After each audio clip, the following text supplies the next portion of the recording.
Assalamualaikum warahmatullahi wabarakatuh. Yang terhormat Ibu Sri Maryuni selaku Guru Pembimbing Bahasa Indonesia beserta rekan-rekan yang saya sayangi. Pertama-tama marilah kita panjatkan puji dan syukur kepada Tuhan Yang Maha Esa yang telah memberikan rahmat dan hidayahnya kepada kita semua sehingga kita dapat melaksanakan pembelajaran daring dalam keadaan sehat walafiat. Tak lupa sholawat serta salam kita hanturkan kepada Nabi besar Nabi Muhammad SAW yang telah membawa kita dari alam kegelapan menuju alam yang terang benderang. Terakhir saya ucapkan banyak terima kasih atas kesempatan yang telah diberikan kepada saya untuk menyampaikan sebuah pidato tentang pandemi COVID-19. Dunia kita saat ini berada dalam kecemasan dan kesulitan yang dahsyat sehingga akibat dari penyebaran pandemi COVID-19 yang sangat cepat. Ratusan ribu orang terinfeksi dan ribuan orang meregang nyawa. Dalam kondisi yang genting ini, kita sebagai negara, bangsa, dan individu harus memikul tanggung jawab untuk memainkan peran dan memerangi wabah ini. Virus corona ini menyerang sistem pernafasan. Gejala virus ini ditandai dengan demam tinggi, batuk, dan sakit tenggorokan, dan hilangnya indera penciuman. Virus corona bisa menyebabkan gangguan ringan pada sistem pernafasan, infeksi paru-paru yang berat, hingga kematian.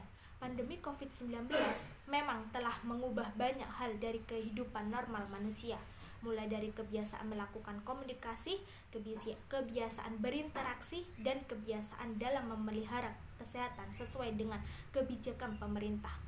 Pemerintah telah mengeluarkan kebijakan protokol kesehatan dengan menganjurkan pemakaian masker hingga social distancing. Masker sudah menjadi semacam kebutuhan pokok. Masker dibutuhkan oleh siapa saja dan di mana saja. Masker tidak hanya digunakan oleh mereka yang melakukan aktivitas outdoor, tapi juga digunakan oleh mereka yang melakukan aktivitas indoor. Di kehidupan normal yang baru ini, mari kita budayakan memakai masker sebagai norma kehidupan yang harus kita lakukan saat ini. Ketika menjalani aktivitas di luar rumah, jadikan masker sebagai bagian tak terpisahkan dari kehidupan masyarakat di masa pandemi COVID-19. Entah saat bekerja, ke pasar, ataupun menuju tempat ibadah, masker wajib dikenakan untuk melindungi diri dari droplets atau percikan air liur yang merupakan penyebab utama penularan virus corona. Dan juga rajin mencuci tangan dengan air dan sabun atau hand sanitizer. Selain itu, pemberlakuan social distancing juga harus dilaksanakan. Social distancing berarti menjaga jarak yang cukup dari individu ke individu lain untuk mempersempit jalur penularan virus. Jika seseorang harus berada di tempat umum, dia harus berada di sekitar 2 meter dari orang lain. Social distancing juga berarti tidak menyentuh orang lain termasuk jabat tangan. Sentuhan fisik adalah cara paling memungkinkan seseorang tertular virus corona dan cara termudah untuk menyebarkannya. Social distancing tidak dapat mencegah 100% penularan, tetapi dengan mengikuti aturan sederhana ini, individu dapat memainkan peran penting dalam memperlambat penyebaran virus corona.